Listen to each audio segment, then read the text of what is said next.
Бажаю здоров'я сьогоднішній день. Була зустріч з переговорною групою по всім підсумкам спілкування з американською командою. Фактично, кожен день хлопці на зв'язку, багато зроблено. Ми домовляємось з представниками президента Трампа про графіки зустрічей. Наші документи багато в чому вже готові до підписання. Розраховуємо, що формат Давосу в цьому році буде достатньо результативним саме з точки зору наших відносин з партнерами і нашого відновлення після російських ударів. Зараз треба, щоб урядовці проаналізували оперативно кожен з документів економічних угод, щоб всі інтереси України були враховані повністю. Працюємо і для того, щоб створити дієві механізми фінансування відновлення, справедливі для України. Я дякую всім, хто допомагає нам. Розуміємо, що американська сторона постійно спілкується з Росією і в тому числі по базовому документу для закінчення війни. Це політичний документ, і ми сформулювали наше бачення, те, що може спрацювати реально. І хоча дипломатія України, Америки та партнерів протягом кількох місяців була надзвичайно активною, залишається без відповіді головне питання.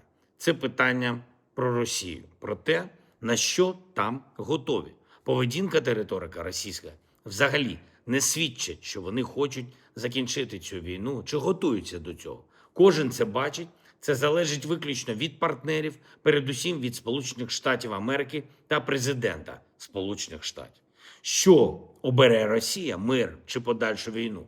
Саме тому опції тиску на агресора мають залишатись на столі. Всі опції тиску. Ми бачимо, яким принциповим може бути ставлення до танкерів тіньового флоту, те, що стосується нафти з Венесуели.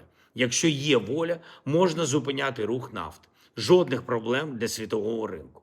Бачимо також, що існує багато інструментів, щоб заблокувати всіх, хто обходить санкції, чи допомагає маргінальним режимам. Все це Росія повинна примірювати на себе вже, якщо не піде на мирні рішення. Тим більше, що коло російських спільників звужується. І те, що відбувається в Ірані зараз, масштабні протести, фактично повстання, це теж чітка ознака, що Росії простіше не буде. І кожна нормальна людина на землі дуже хоче, щоб народу Ірану нарешті пощастило звільнитися від режиму, який там є, та який приніс стільки зла, зокрема і в Україну приніс, і в інші країни. Важливо, щоб світ не упустив цей момент, коли зміни можливі. І кожен лідер, кожна країна, міжнародні організації повинні зараз включитись, допомогти людям, прибрати тих, хто винен, що Іран, на жаль, був такий. Все може стати по-іншому. Сьогодні була хороша зустріч у мене з міністром закордонних справ Норвегії. Норвегія – один з найбільших наших помічників у захисті, лідер в програмі Pearl, яка дозволяє нам купувати американську зброю, передусім ППО. Норвегія значно допомогла нам з ППО. Ми знову говорили саме про такі речі: захист неба, наші спільні кроки, наші спільні плани і з Норвегією, і з іншими партнерами в Європі. Є і новий пакет підтримки від Норвегії – 400 мільйонів на енергетику, на стійкість України, 8 мільярдів за рік буде допомога Норвегії. Дуже відчутно. Дякуємо. І продовжив сьогодні кадрові зміни і в регіонах, і в Службі безпеки України. Будуть ще рішення. Щойно також говорили з прем'єр-міністром Юлією Свириденко. Відновлення роботи в усіх регіонах. Дякую всім, хто працює буквально заради життя. Ми домовились з прем'єр-міністром розробити спеціальну програму для підтримки саме таких людей, хто безпосередньо працює в ремонтних бригадах 24/7 в найскладніших обставинах.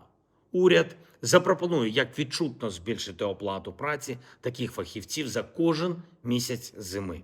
І обов'язково, будь ласка, звертайте увагу на повітряну тривогу.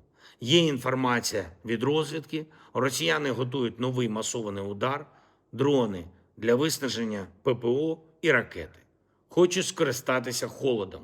Найближчими днями цей удар може відбутись. Бережіть, будь ласка, себе. Бережіть Україну. І допомагайте тим, кому найскладніше і хто потребує підтримки. Разом все подолаємо. Слава Україні!